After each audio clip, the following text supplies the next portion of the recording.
राम राम।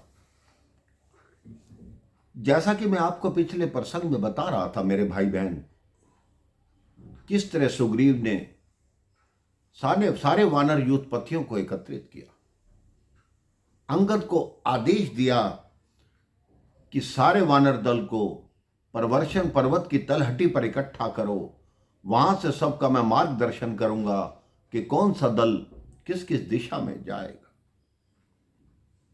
सबसे पहले दल को उन्होंने कहा कि आप पूर्व दिशा में जाओ, क्योंकि सुग्रीव को भूगोल की संरचना का बहुत ज्ञान था। वो बाली से बचने के लिए हर दिशा में गया था, उसे दूर तक हर प्रदेश का पता था। पूर्व दल के बाद उसने पश्चिम दल को निर्देश दिया कि इसमें ये वानर जाएंगे और ये प्रदेशों में जाकर मां सीता की खोज करेंगे। उत्तर दिशा की बार वो सोचा कि उत्तर दिशा तो प्रभु का स्थान है, वहां भेजने का क्या लाभ। लेकिन उसके मन में, उसके मस्तिष्क में युक्ति आई कि राक्षसों का कोई ज्ञान नहीं।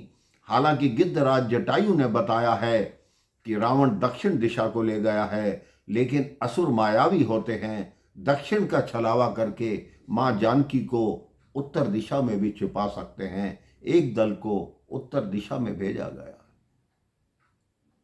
तत्पश्चात केवल दक्षिण दिशा रह गई।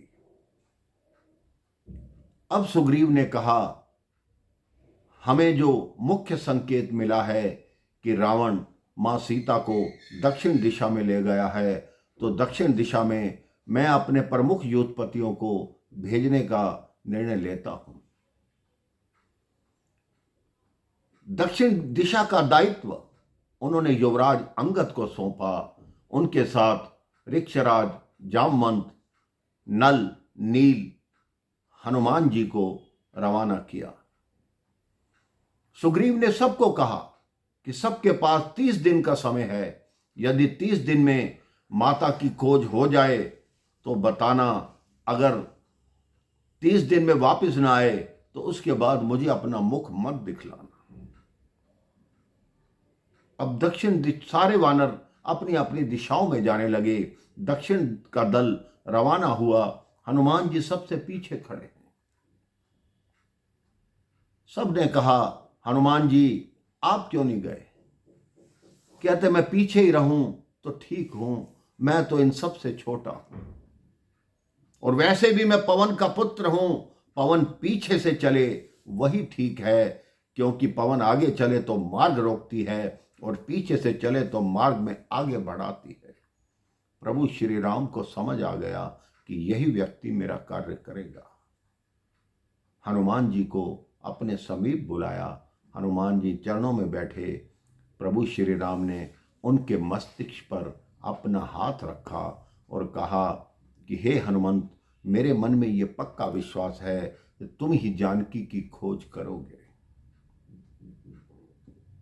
लेकिन अगर तुम जानकी को मिल भी जाओ, तुम्हें पहचानेगी कैसे? इसके लिए, निशानी के लिए मेरी यह मुद्रिका ले जाओ। उसे बताना ये वही मुद्रिका है जो गंगा किनारे केवट को उतराई देने के लिए दी थी। अब हनुमान जी को मुद्रिका मिली मेरे भाई बहन। वो सोचते हैं कि मैं ये मुद्रिका कहां पर रखूं जो मुद्रिका खो ना जाए। उनके वस्त्रों में कोई जेब है नहीं। अगर अंगुली में पहनते हैं स्वामी की अंगूठी है तो वो अविवेक है। हाथ में रखते हैं, उन्होंने सोचा मार्ग में कोई युद्ध हो जाए तो हाथ से गिर जाएगी। फिर उनके मन में विचार आया कि शरीर के हर अंग को आभूषण प्राप्त होता है मेरे भाई बहन, लेकिन जीभ ऐसी होती है जिसको कोई आभूषण नहीं मिलता। उन्होंने कहा, इस मुद्रिका पर राम नाम अंकित है, तो मेरी जीभ के लिए राम नाम का गहना सबसे अच्छा रहेगा। उन्होंने वो मुद्रिका अपने मुख में रख ली कि प्रभु श्री राम का नाम जपता भी रहूंगा और मेरे मुख में भी रहेगा। इस तरह वो वानर दल दक्षिण दिशा को प्रस्थान कर गया।